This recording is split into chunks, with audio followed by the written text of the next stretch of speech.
your split-second timing and counter shots with Tony was pretty spectacular. Second to none. No one will beat me. Conor McGregor is it's gonna be a race. It's gonna be we're talking about milliseconds here, and that's the race that we'll have. Is that a fight you're looking forward to? I do. I want to shut him up. I would love that. I really would. Do you think that's a possible fight? Do you think I could fight him right now if I wanted to? You think so? And everyone is going to say that I'm lying, and if it was there, I would take it. Daniel Cormier said that the other day. I'm not that fighter. For one, I have an opportunity to do something that can be unmatched in the history of our sport. To go in there, to come off the circumstances, to beat Tony like I did, go beat Khabib, go beat Conor. That's legendary. So that's what you want to do. You want to beat Khabib and then fight Conor. But when you said you could fight Conor right now, why are you saying that? Well, he's calling me out. But is he really? Because he was saying something about Usman too. Well, and I know that's not real. He doesn't want that. I think he would take the fight. With Usman or you? With me. Okay, yeah. He wants to fight Khabib. Right. I'm the only way. You have to go. You had to go. If he could have got when he picked Cowboy, he could have gone through me. He could have gone through me. There's no, if you're a fan of the sport. But don't you think he matches up way better with Cowboy? Well, that doesn't matter. That's irrelevant. But I think it is for him. I think to make a spectacular performance, sure. I think he felt like he matched up. I think it was smart. Yeah. But now you're going to call for a title shot? No. I'm in a great position because, for one, I get to fight for a title. There's 500 some odd people on this roster. Every single one of them would want to be in my position right now. But I also have the ability to bring some kind of, God, I always draw a blank when it comes to this word, but a rhyme or a reason, a way to a title shot. For young guys that come in, they think politics run the show. They ultimately do, but there is a small chance that you get a say in your destiny and eliminate politics, and that's what I just did. Politics were going to fuck me. I wasn't going to get the fight. Conor was going to somehow or some way get that fight.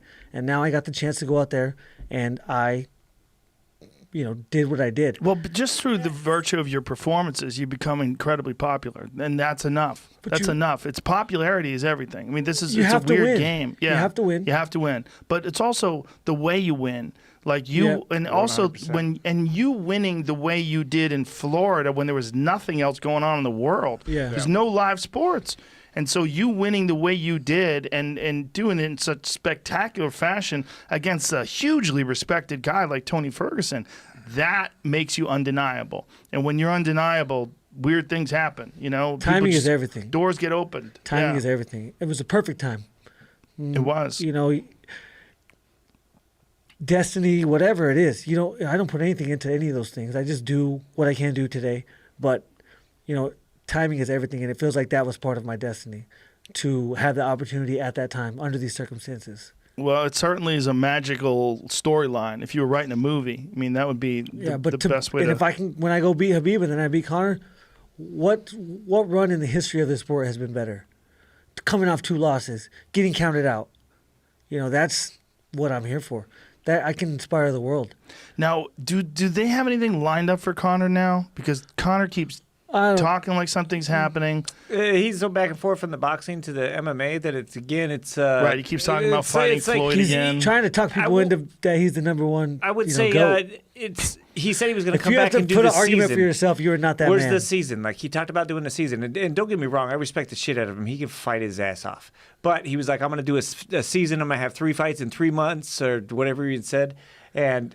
The whole thing is people stop listening when you're not sticking to your word. And if you're going to fight, stay relevant. Hey. Pick a weight class. Be just consistent as you are when you fight, because he's super consistent when he fights. Like he's very talented. Yeah, I said in an interview that he was losing clout among fighters and in the game. Dana White's laughing at him. Reporter asked him, he said, Conor says he's fighting Justin next. Dana laughs. That's all the proof you need right there. You're losing respect. So he has to go and fight if he wants to earn it back. He has to kind of earn a position. I mean, beating Cowboy's nice, but he's got to kind of get another win. 100%. Something else has got to happen to really sell the public on 100%. That you can sell a certain percentage of the public based on his name. And it was at 170. I mean, again, there's the consistency. I look at it from a consistency standpoint. It's like, what weight class are you going to go in? I feel if he was fighting at 145, he's very unstoppable. I feel like that's the weight class for him. But him changing weight, if I was a coach with him, I'd be like, hey, man, pick a weight class, be consistent. He's so Greatness. big for 145. I know, though. but I don't again, know how the fuck he ever made that but weight.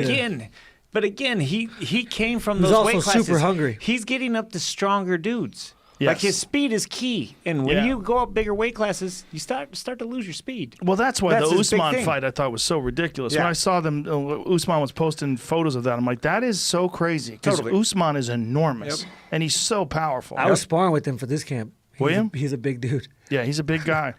He's a big some guy fun and rounds. he's strong as fuck. Yep. Yeah. Like when Usman gets a hold of guys, he drags him to the ground. crazy, I mean, right? he's an incredible wrestler, and his mind too. His mind's very, very powerful. So when I was looking at that, I was like, "Wow, is that really happening?" Totally. But it's not. Yeah, that fight's not happening. No. I even texted Dana about that one. I'm like, "Come on, man." Is So this I didn't real? even know nothing about that. I really haven't been working. been on- But looking so at that's stuff. when Connor's talking about 70. Like after he fought Cowboy, he was like, "I feel so good at 170." I'm like, dude. "Okay, Yeah. but It's you're- all show. yeah." It's all game. Well, I think he really did feel good, but he Well, was of course, fighting a 'cause you guy have who's to not a cut real weight. 170. Yeah, he fought a 55er. Yeah, exactly. So your ultimate goal is to do that, to beat Conor, and then what do you do? Do you have a long Fight term? Poirier. And then get the fuck out of here. And that's it. That's all I need. Wow. What do I need after that?